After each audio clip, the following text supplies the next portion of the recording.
जय गुरु जी, शुक्राना गुरु जी। जय गुरु जी संगत जी। आप सभी का हमारे YouTube चैनल पर हार्दिक स्वागत है। आशा करती हूँ आप सभी अच्छे होंगे। पहले तो मैं बताना चाहती हूँ, गुरु जी की कृपा से हमने ये YouTube चैनल स्टार्ट किया है और गुरु जी की कृपा से और पूरे संगत के प्यार से हमारा YouTube चैनल धीरे धीरे ग्रो भी कर रहा है। जय गुरु जी, शुक्राना गुरु जी। जो भी संगत हमारे चैनल पर पहली बार आई हैं, उनसे हाथ जोड़कर निवेदन है कि वो चैनल को सब्सक्राइब कर ले, जिससे कि गुरुजी के नए और प्यारे प्यारे सत्संग आप तक पहुंच सके। आज का सत्संग आया है अंजू आंटी की तरफ से, जो कि दिल्ली रहते हैं। आइए तो उनका सत्संग शुरू करते हैं। सत्संग शुरू करने से पहले हमेशा की तरह हम सबसे पहले मंत्र जाप करेंगे। तो आइए पहले हम मिलकर मंत्र जाप करते हैं। ओम नमः शिवाय, शिव जी सदा सहाय। ओम नमः शिवाय, गुरु जी सदा सहाय। ओम नमः शिवाय, शिव जी सदा सहाय। ओम नमः शिवाय, गुरु जी सदा सहाय। जय गुरु जी, शुक्राना गुरु जी। अनंतम अनंतम शुक्राना मेरे गुरुपा। आइए तो अब हम मिलकर सत्संग शुरू करते हैं। जय गुरु जी संगत जी। आज मेरा पहला शुक्राना सत्संग है। जो भी गलती हो वो मुझे माफ़ करना गुरु जी। गुरु जी के मंत्र जाप से मैं अपना सत्संग शुरू करना चाहती हूँ। ओम नमः शिवाय, शिव जी सदा सहाय। ओम नमः शिवाय, गुरु जी सदा सहाय।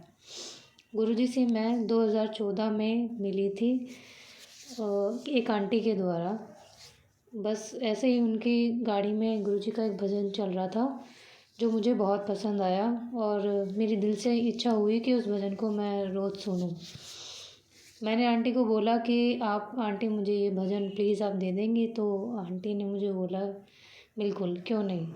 पर उससे पहले उन्होंने मुझे कहा कि आप ये गुरु जी का लॉकेट स्वरूप है, ये आप अपने पास रखो और कभी आपको लगे कि आपको कुछ चाहिए तो आप गुरु जी के लॉकेट स्वरूप को अपने सामने रख के और गुरु जी को अपनी अरदास बोलना कि गुरु जी मुझे ये चाहिए, गुरु जी मेरा काम बनाना।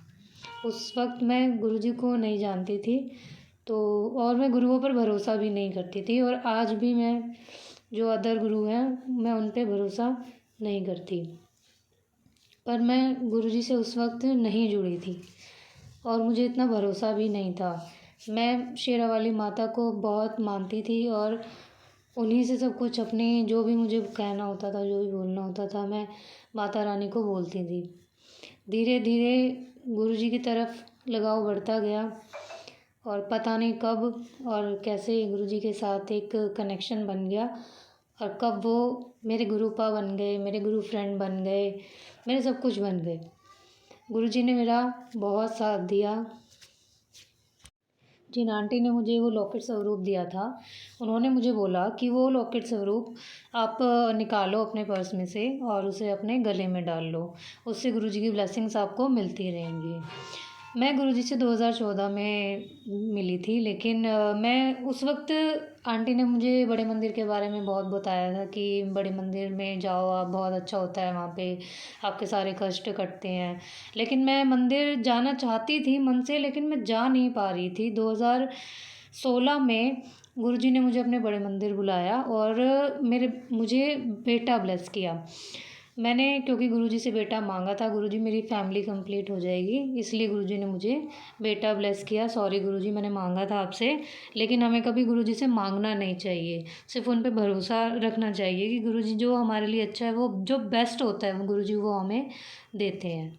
लेकिन तब तक भी मैं गुरुजी के साथ इतना एक स्ट्रॉन्ग कनेक्शन मेरा नहीं बना था। धीरे धीरे टाइम निकलता गया और कोविड टाइम आया। कोविड टाइम में गुरुजी ने इतने सारे सत्संग सुनाए, इतना अच्छा कनेक्शन, इतना अच्छा बॉन्ड गुरुजी के साथ मेरा बन गया कि मुझे सिर्फ अब गुरुजी ही दिखाई देते हैं हर वक्त हर वेले, सिर्फ गुरुजी का शुक्राना ही निकलता है।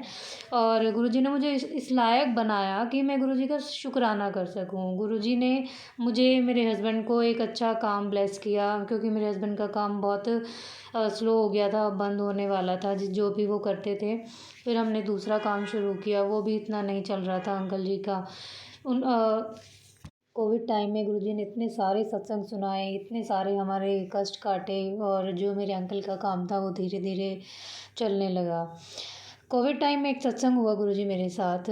गुरुजी ने मेरे जो टाइम में मुझे, मेरे अंकल को, मेरे परिवार में सबको कोविड हो गया था और हमारी हालत बहुत ख़राब थी। मेरे अंकल को फ़ीवर हुआ, लेकिन उनको 3-4 दिन में गुरुजी की ब्लेसिंग, गुरुजी के जल प्रसाद से वो ठीक हो गए। मैं भी घर पर ही थी और मेरे जो ससुर थे, मेरी सास को भी कोविड हो गया था। मेरी सास भी घर पर ही थी, लेकिन मेरे ससुर को शुगर है, इसीलिए वो उनकी तबीयत ज़्यादा ख़राब हो गई थी। उनका ऑक्सीजन लेवल काफ़ी डाउन चला गया था, इस करके उन्हें हॉस्पिटल में एडमिट कराना पड़ा। 4-5 दिन वो हॉस्पिटल में रहे, लेकिन कुछ आराम नहीं आ रहा था। उनका ऑक्सीजन लेवल भी नहीं बढ़ रहा था। लेकिन गुरुजी की कृपा से गुरुजी ने मुझे एक दिन ड्रीम दर्शन दिए और उन्होंने मुझे दिखाया कि उनकी जो लाइफ थी वो सिर्फ इतनी ही थी, लेकिन गुरुजी ने उन्हें लाइफ ब्लेस की और वो कोविड टाइम में ठीक होके, रिकवर होके हॉस्पिटल से घर आए। जय गुरुजी, शुक्राना गुरुजी। उसके बाद गुरुजी ने धीरे धीरे अंकल को हमें एक गाड़ी ब्लेस की और आज हमारे पास अपनी गाड़ी है। जय गुरुजी, शुक्राना गुरुजी। काफ़ी दिन से गुरुजी का मैसेज आ रहा था कि शुक्राना कर, शुक्राना कर। शुक्राना का मतलब लेकिन मुझे समझ में नहीं आ रहा था, इसलिए मैं जय गुरुजी, शुक्राना गुरुजी बोलकर ख़त्म कर दी थी। लेकिन फिर मुझे सत्संग सुनाई दिए, मैंने सुने और उसमें मुझे समझ आया कि शुक्राना का मतलब होता है कि गुरुजी का सत्संग शेयर करना। इसलिए आज ये मेरा पहला शुक्राना सत्संग था। जय गुरुजी। कोई भी गलती हुई हो संगत जी तो माफ़ करना, क्योंकि थोड़ा बीच में गड़बड़ हो गई मुझसे। सॉरी संगत जी, सॉरी गुरुजी। जय गुरुजी, शुक्राना गुरुजी। आइए अब हम इस सत्संग को यहीं पे विराम देते हुए गुरु जी का मंत्र जाप करते हैं। ओम नमः शिवाय शिवजी सदा सहाय। ओम नमः शिवाय गुरुजी सदा सहाय। ओम नमः शिवाय शिवजी सदा सहाय। ओम नमः शिवाय गुरुजी सदा सहाय। जय गुरुजी, शुक्राना गुरुजी।